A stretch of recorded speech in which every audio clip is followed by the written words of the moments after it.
안녕하십니까. 저는 한길수입니다. 오늘은 암을 물로 극복했다 23번째 강의로 암 발병 원인의 10번째 신체의 경로에 의해서 11번째 유전의 경로에 의해서 12번째 의학의 경로에 의해서 암이 발생된다는 것에 대해서 설명을 드리고자 합니다.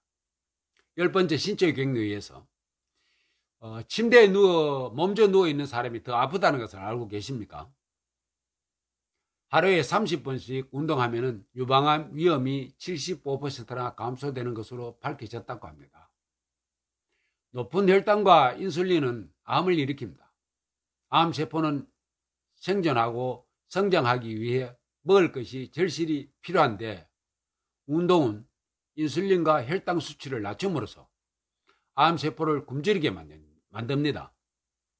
우리가 먹는 음식, 노출되는 독소, 마음에 집어넣는 생각, 운동의 양을 조절할 수 있는 것처럼 호흡하는 방법과 몸에 공급하는 산소의 양도 조절할 수 있습니다.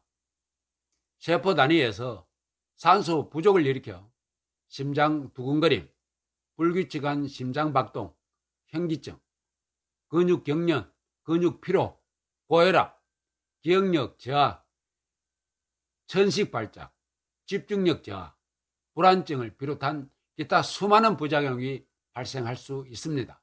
여기서 가장 중요한 문제는 세포 단위의 산소 부족이 암을 유발한다는 것입니다. 햇볕을 피하라.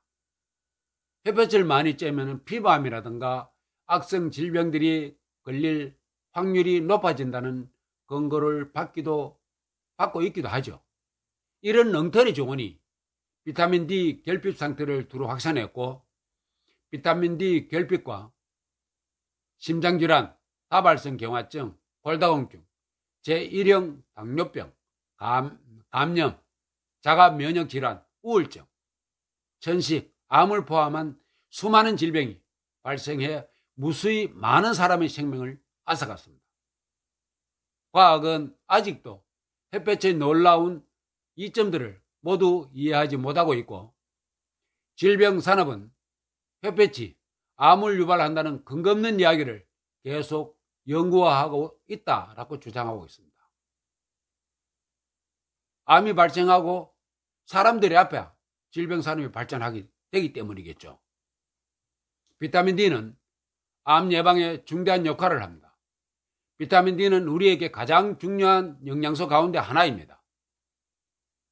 우리 몸은 피부에서 콜레스테롤 유사 화합물과 콜레스테롤 스테롤 유사 화합물과 햇볕의 상호작용을 통해 비타민 D를 90%까지 얻도록 만들어져 있습니다. 우리 인간은. 실제로 햇볕은 콜레스테롤 스테롤을 30% 이상을 줄일 수 있다고 하며 또한 건선, 습진, 여드름 같은 피부 질환에 저항할 수 있도록 피부의 힘을 강화시켜줍니다. 그래서 자외선 차단제를 사용하지 않아야 합니다. 자외선 차단제는 우리에게 필수적인 파장을 하게 되고 대부분의 자외선 차단 제품은 독성을 가지고 있고 암을 유발할 가능성이 있다라고 지정하고 있습니다. 11번째, 유전의 경로에 의해서 우리는 자신의 유전자에게 암을 일으키라는 지시를 할 뿐만 아니라 잘못된 식습관, 독소에 대한 노출, 스트레스, 수면 부족 및 기타 여러 가지 요인을 통해 암으로부터 우리를 보호하기 위해 존재하는 종양억제 유전자도 차단하고 있습니다. 유전자가 당신 생명을 통제한다고 말할 수 있겠습니다. 바로 그 유전자를 당신이 통제할 수 있습니다. 그러므로 당신의 생명은 당신이 통제하고 있다는 것입니다. 그 유전자를 확실하게 정상적으로 작동하기를 원한다면 건전한 사고와 감정을 유지하고 올바른 영양 섭취와 독소 회피를 통해서 세포 내부의 화학작용을 균형 있게 유지시켜 주어야 합니다. 유전자 돌연변이 축적은 세포 성장을 조절하는 능력에 손상을 주며 이것이 우리가 나이 들수록 암세포가 증가하는 한 가지 이유다라고 합니다. 그 다음에 12번째, 의학의 경로에 의해서. 주로 의학의 암치료 치료는 방사선, 항암제, 수술 등 증상만 처리하는 방식으로 이루어져 있어서 눈에 보이는 종양을 제거하거나 줄이기는 하지만 근본적인 원인을 해결하는 데 아무런 도움이 되지 않는다라고 지적하고, 뿐만 아니라 암의 생성과 진행 과정도 막지 못한다라고 했습니다. 영국의 의학 저널에서 의학 박사 조지 퍼커링은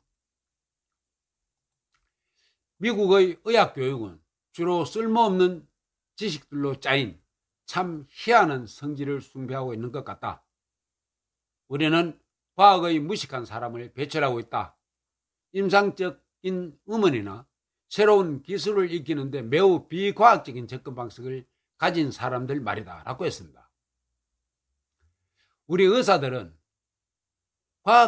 과학적으로 진보적인 분자의학에 대한 교육을 받지 못하고 있다.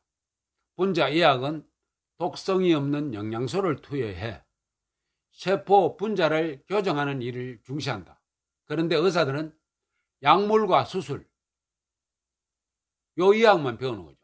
독성이 강하고 건강에 해를 끼칠 수 있는 약을 처방하는 방법, 그리고 몸에 칼을 대 손상을 줄 수 있는 방법을 배운다라고 했습니다. 감사합니다. 건강하십시오.